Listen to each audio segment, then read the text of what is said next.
So I was reading this book, Carl R. Rogers' Way of Being.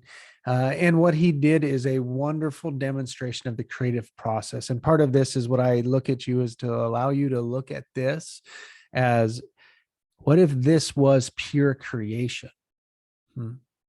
And what would you do in a situation like this? So this is from the book. So I'm going to read it as we go through. So just so that you can read with me, here we go. And so this is from the book. We're going to start right about here. It's when there was another. So he's elderly. He's on his way to Brazil. They're going to do workshops, and on top of going around and meeting with groups in 3 cities, they've got this big event that they've also got planned. And this is what he's talking about: big, large groups versus more of a breakout.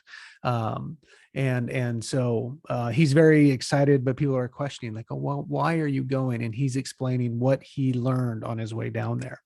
And so then there was another opportunity of why we were going to Brazil. We were there to meet audiences of 600 to 800 people in 3 of Brazil's largest cities. These were 2-day institutes in which we would be together for a total of about 12 hours. Before we left the United States, we agreed that the meetings of such a large size and such short duration, we would need necessarily have to rely on giving talks.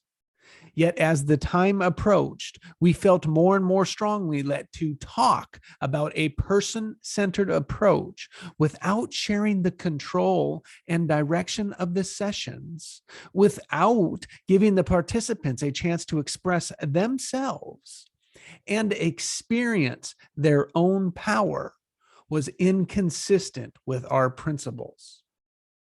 So we took some extra far out gambles, extremely far out gambles. In addition to very short talks, we tried leaderless, small encounter groups, dialogue between staff and audience.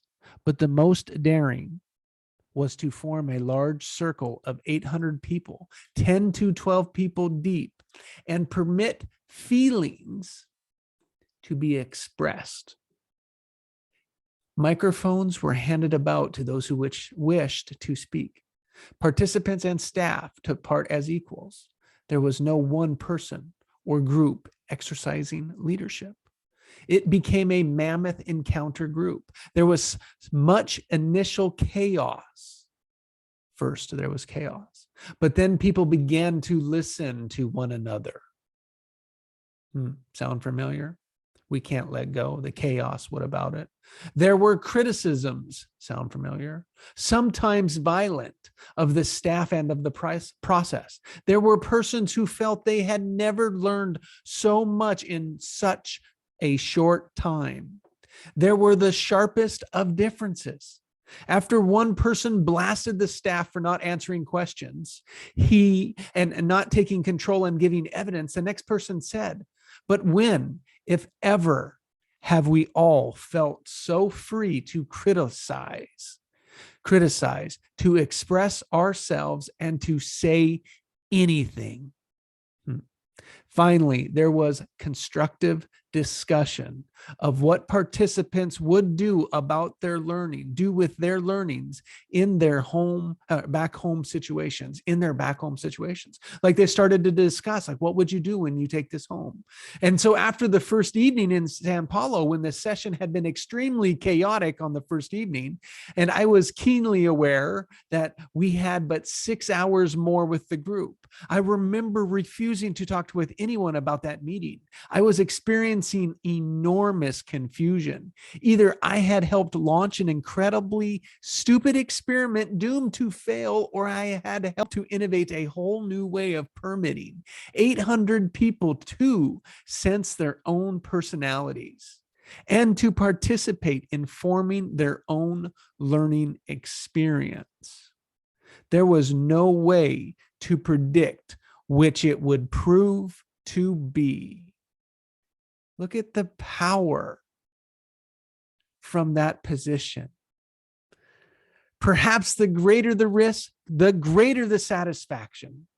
In Sao Paulo, the second evening, there was a real sense of community and persons were experiencing significant changes in themselves. Informal follow-up in the weeks and months since then bear out the worthwhileness of the experience for hundreds of people in each of the 3 cities.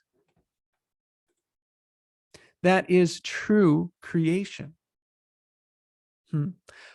No structure, allowing it to be, people to be, allow the information out, but we can't judge it. I just wanted to share this with you and how I thought it was relevant. Thank you.